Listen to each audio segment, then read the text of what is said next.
Good morning, everyone. Welcome. Welcome to First Center of Religious Science. So before I move into today's lesson, I want to invite you into a moment of, I'll call it spiritual remembering. This little piece is called The One Light. It's very short. We are waves upon one sea, different in motion, yet born of the same great depth. We are notes in one eternal song, each with a tone, but none without a melody. The spark in me is the spark in you. The same fire, dressed in different skies. You may forget this when life gets loud, but your soul remembers. It knows. It knows that what you are can never be lost. It knows that behind every face is the same radiance. Behind every face is the same energy, and it's whispering. There is one life, one light, one mind, and it is in all of us. So let's take a breath together. Let's breathe that in. I called today's lesson as searching for names, which I named it Unity's Gentle Whisper, because there is that quiet inner knowing in us all. You hear me say week after week, there is that which is within you that knows. So there is that quiet inner knowing that rises above all the activity, the noise. And it says, you're already whole, you're already complete, you're held in the arms of the infinite, you're already home. These days are getting busy, and some of us, as we get a little bit older, things are chaotic. Sometimes they're lonely. And a lot of us, if we got a message like that from a friend, we could use those reminders. Uh, the reminder that we're giving people is that we are connected to Source and that we're evolving. And the reminder always is that all is well. That was one of Louise Hay's sayings. She would say, I trust the process of life and all is well, and it's so full of hope. So I'm going to introduce our surprise scientist, someone who may cause you to say, wow, really? His name is Erwin Schrödinger. So he came up with a strange little experiment, little dot experience. So just imagine a regular cat inside a box. It's closed now. Don't worry about the cat. The cat's just an imaginary cat. It's okay. But here's the thing. You can't see what's going on inside of that box. It's closed. So until someone opens up the box, the cat, you don't know if it's asleep, it's awake, or if it's asleep. It could be both at the same time because you don't know. That's how particles, that's how things behave in the world of tiny micro particles, I can't say the word, particles.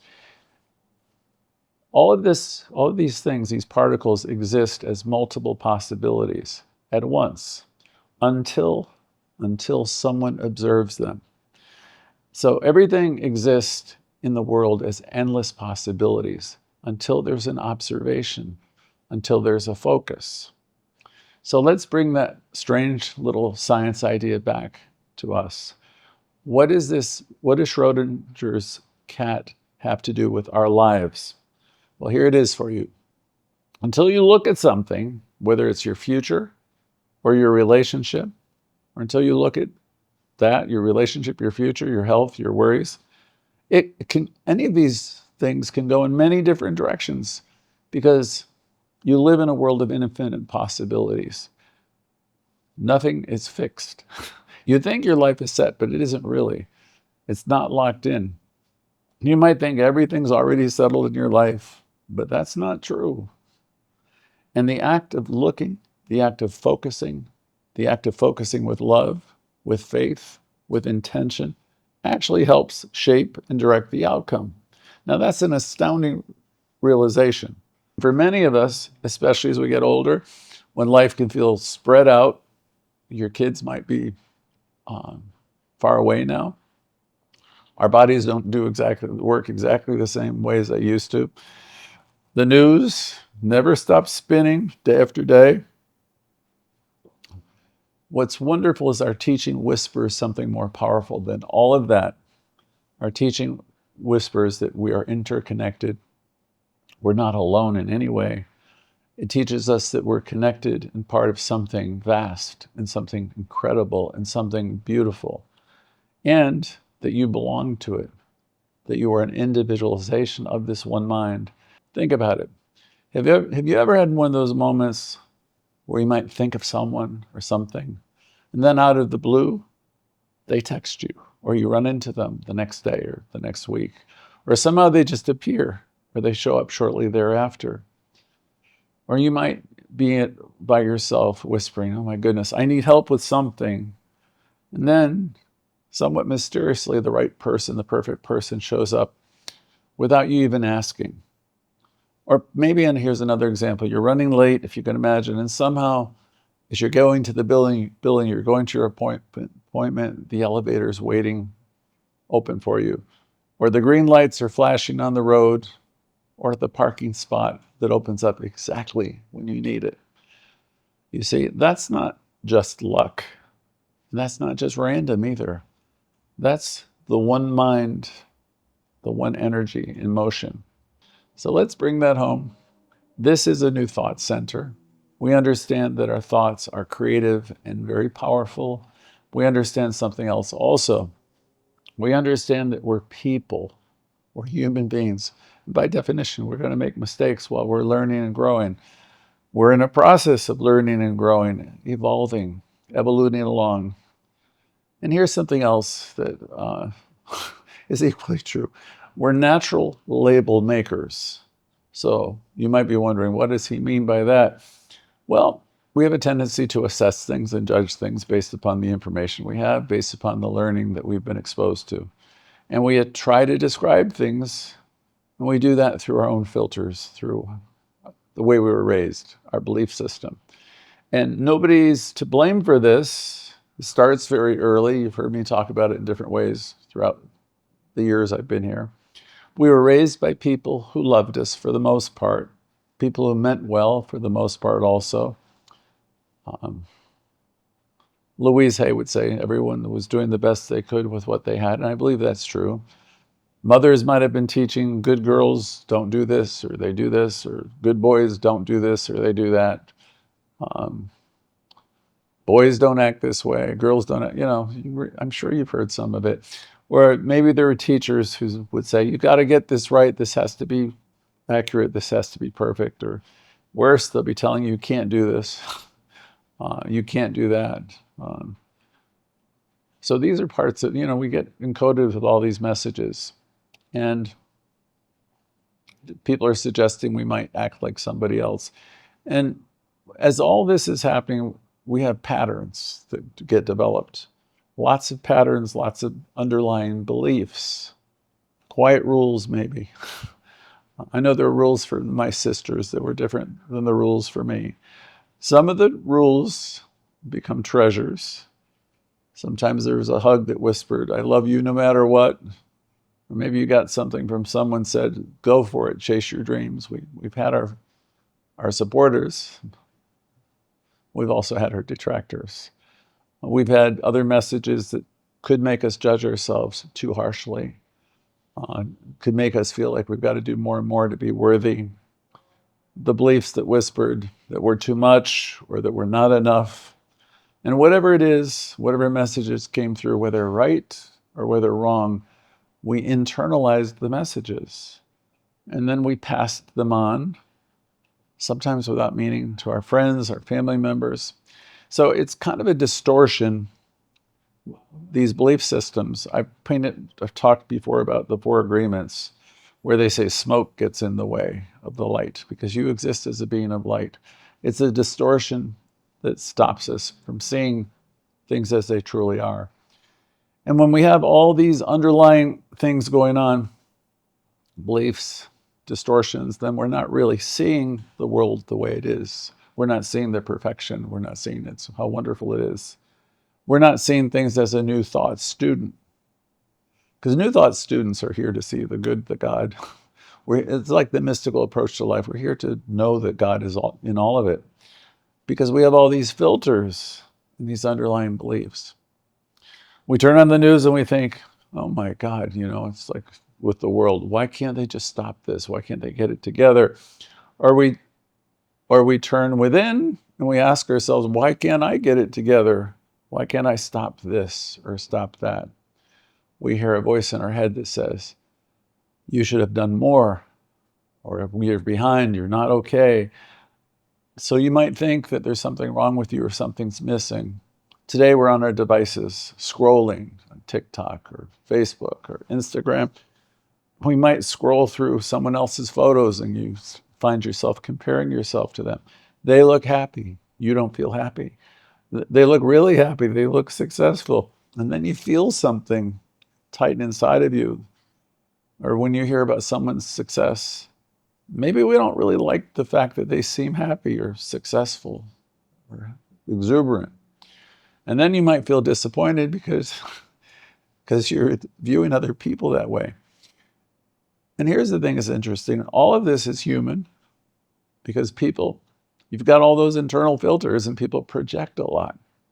Yes, there's a lot of judging going on, a lot of critiquing, a lot of judging. And at least here, we're getting better at stopping it. You hear me, I'll say stop in the name of love. We're getting better at stopping ourselves mid-sentence.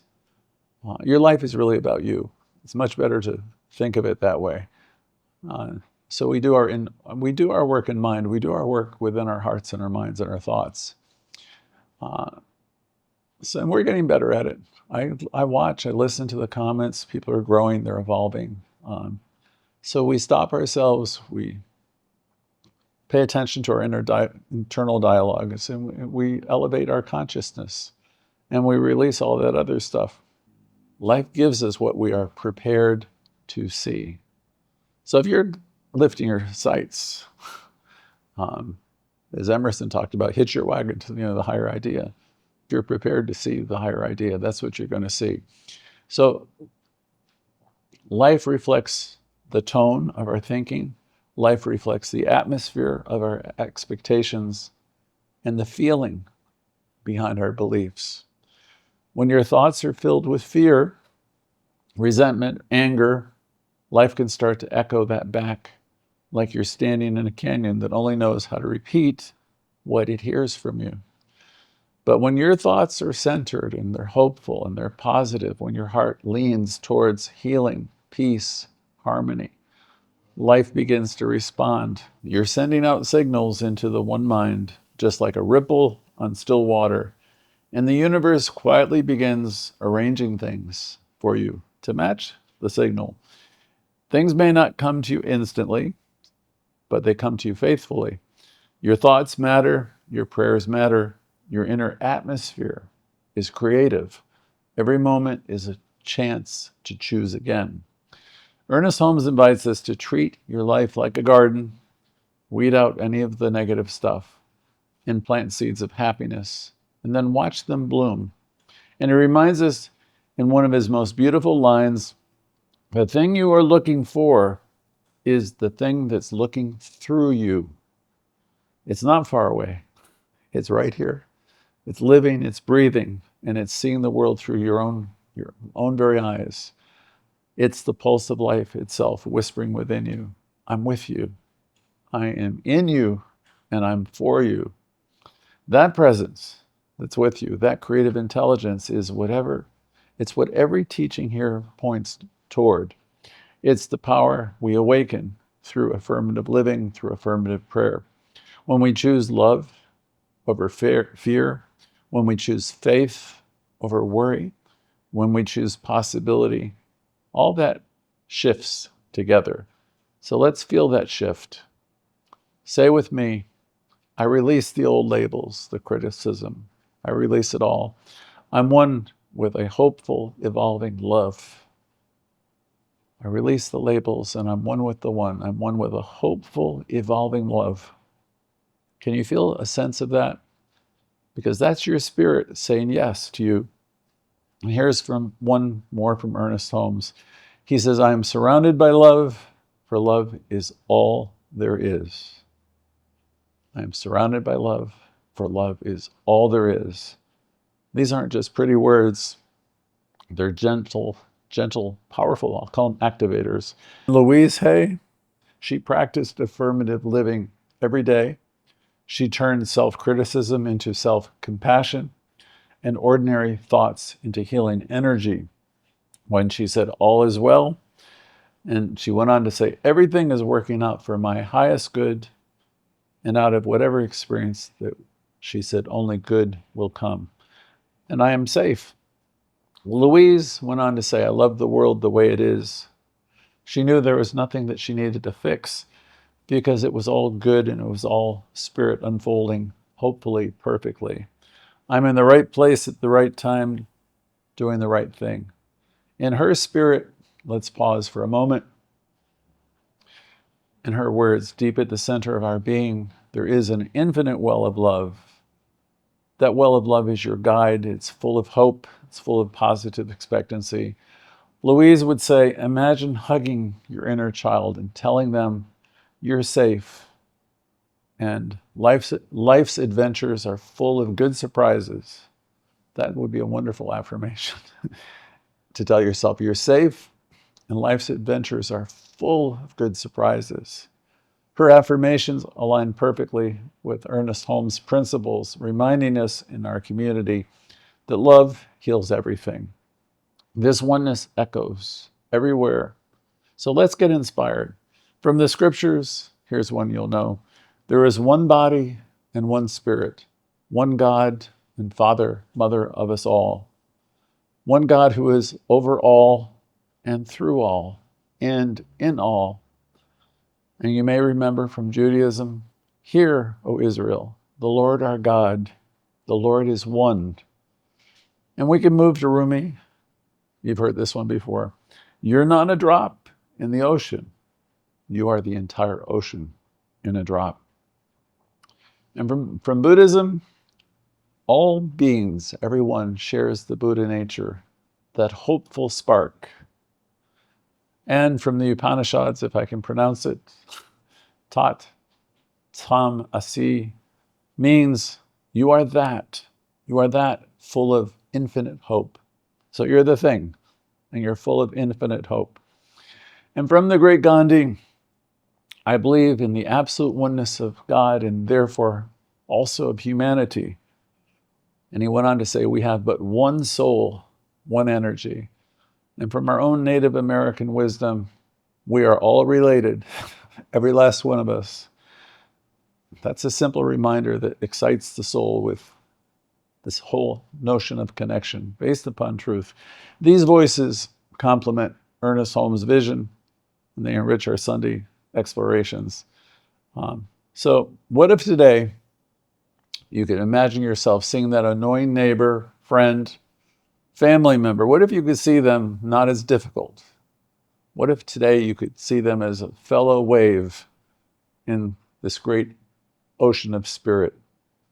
What if you could see this person who sometimes just really annoys you? What if you could see them again as a fellow wave in this spiritual ocean and see them as evolving, just like you, just like me?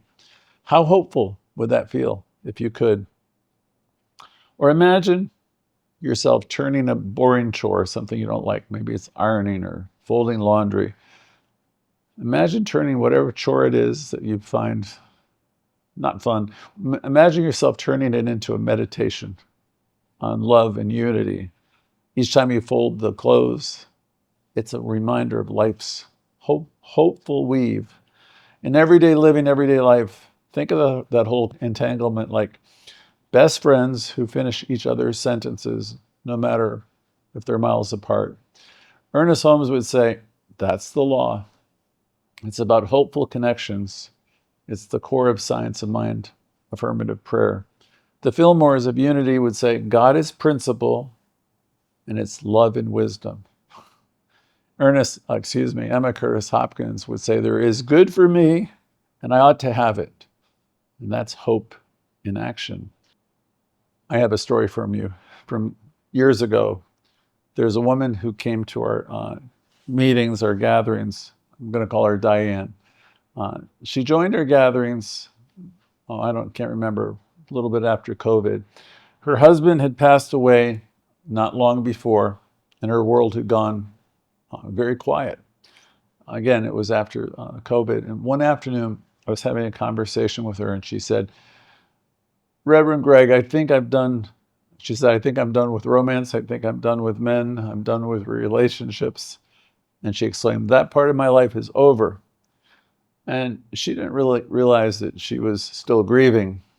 What she was really saying, I think, was, I can't imagine ever feeling that kind of love again. But the thing about her, she kept showing up week after week, or I'd see her on the calls, or she'd have comments. I'd read comments. She told me that she spent a few moments each morning breathing, journaling, and listening for that inner guidance from the still voice within. And eventually she started calling friends. She started just doing normal things, cooking more, getting involved with people. And then something beautiful happened. She met someone, not a replacement, not really a boyfriend, but what she called a special friend, somebody she could talk with, share her dreams with. So this relationship wasn't about a romance, but it was about rediscovering life. And after a while later, doors opened for her. Her sister was involved in a nonprofit, and she got excited about what her sister was doing. And that turned into a part-time job. And later it turned into something that was even more important. Now she says, I'm not done with life or love at all. She said, but it's much different. Sometimes she joins us on Zoom, and sometimes I'll see her remarks on Facebook or YouTube, where she'll say, great, great, or she'll do a thumbs up, or she'll leave some emojis of hearts. And I smile whenever I see her, because that's the way it works. The people who stay with it, who stay in connection, who come from connection, who deliberately, intentionally check it out for themselves, See, I'll ask you, are you coming from connection? That's a great lesson I learned. And we want to come from connection. We want to keep remembering who we are and what we are. The people who build their week around, some of these broadcasts or make an attempt to stay connected, they're the ones who keep growing. They keep healing. In 12-step meetings many years ago, there's an expression that I remember, it still means a lot to me, where they would say in the literature, we're standing at a turning point. I always like that because there's a truth to it. We're standing at a turning point every single day. And in these moments, we always want to choose connection rather than reaction. We want to be in connection with ourselves. We want to be in connection with ourselves and the larger body here. You don't have to be here every single Sunday or Thursday, though I'm sure it helps, because when we drift too far, when we listen to a lot of negative information, sometimes we start to buy into it. We find ourselves like becoming a part of that. Sometimes we begin to forget the truth. We forget how powerful we really are.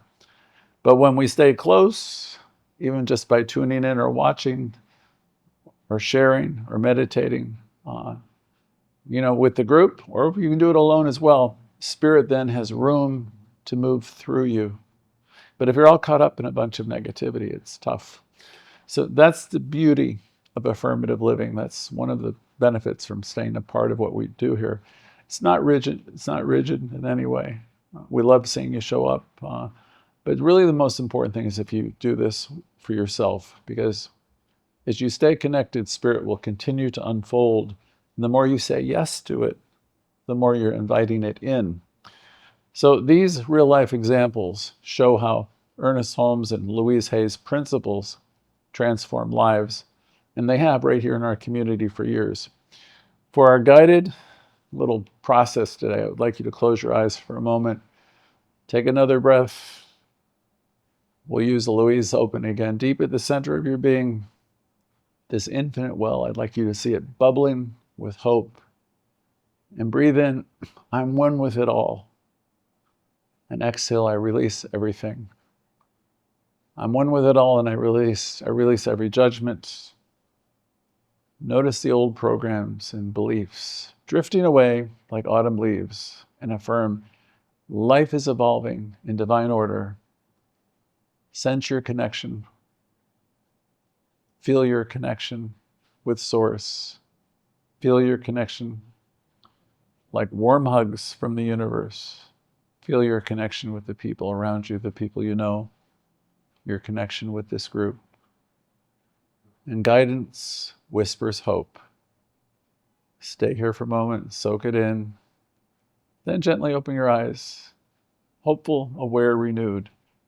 Now imagine sending that love to someone far away, a friend, a family member, or a part of you that's still healing. Feel that hopeful bridge forming, just as Ernest Holmes describes in his treatments for harmony. Here's a simple practice for this week. In the morning, I'm just encouraging these ideas for you. You could say to yourself, I'm guided by this one mind. I'm calm. Say, calm and clarity fill me. Again, I'm guided by this one mind, this one intelligence. Calm and clarity fill me. A suggestion during the day, you might try this. Try taking 3 pauses. Could be morning, noon, and night each day. Breathe and listen to what comes up within. And then journaling is always good. Maybe before a meal or before bed. Journal for a few moments because it's always good for releasing. And then for this week, maybe while you're journaling or while you're taking your pauses, let go of one self-assessment. Let go of one label. And notice as you do the freedom that comes. So here we are. Now I'd like you to name one thing that excited you today or gave you a sense of hope. Something else you could do, I'm just thinking of it. You could try what I call gentle connections. Throughout the day, you can offer a smile deliberately more often. Or you could challenge yourself to see the divine spark in someone. When you see the person, think namaste. It will help you sense the divine spark. Or maybe it's calling a friend you've been thinking about. And then in the evening, another suggestion is affirm. Tell yourself, today unfolded in right order. Today was great. And as you do, you could list a couple of things that happened to you that were good before you go to sleep. You see, in our virtual world, connection bridges everything. It bridges family, Zooms, shared laughter, carrying messages. Even when a lot of stuff is going on in the globe, there's challenges of all kinds, there's always a steady movement towards expansion, towards unity. That's the real truth. That life is evolving ahead perfectly. So think of how far we've come from the isolated days to now having connected hearts. These are enlivening times. You don't hear that on the news. So just as Ernest Holmes envisioned years ago, he said we're a world of conscious creators are awakening together. And to bring it all together for today, we've released old labels through Holmes' wisdom. We've embraced Louise Hay's gentle compassion. And we've remembered that life is always unfolding beautifully, intelligently, and in divine order. It's all good. It's really all good. It's full of warmth, wonder, and real world grace. So I hope this Sunday lesson moves you forward. Let's have our affirmative prayer. In the first person, I know there's one divine energy, presence. It's whole, it's benevolent, and I am that presence now. I release every label, all labels and patterns that no longer work for me. I smile at their illusion as they dissolve in front of me. I affirm that everyone and everything is unfolding in perfect divine order. Good is emerging. Guidance is at hand. Wisdom rises from the quiet well within me, and an endless current of love is at my center. I'm connected.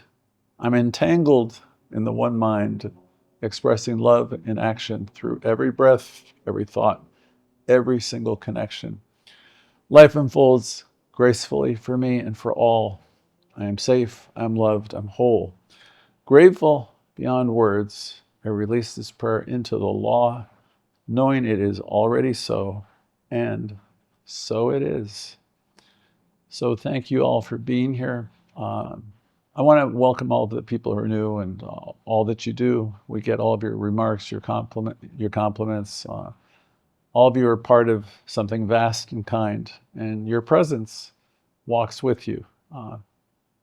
So we're grateful. So let's move on now. I'm going to turn the cameras over to everyone. Again, thanks for being here. I look forward to hearing your comments.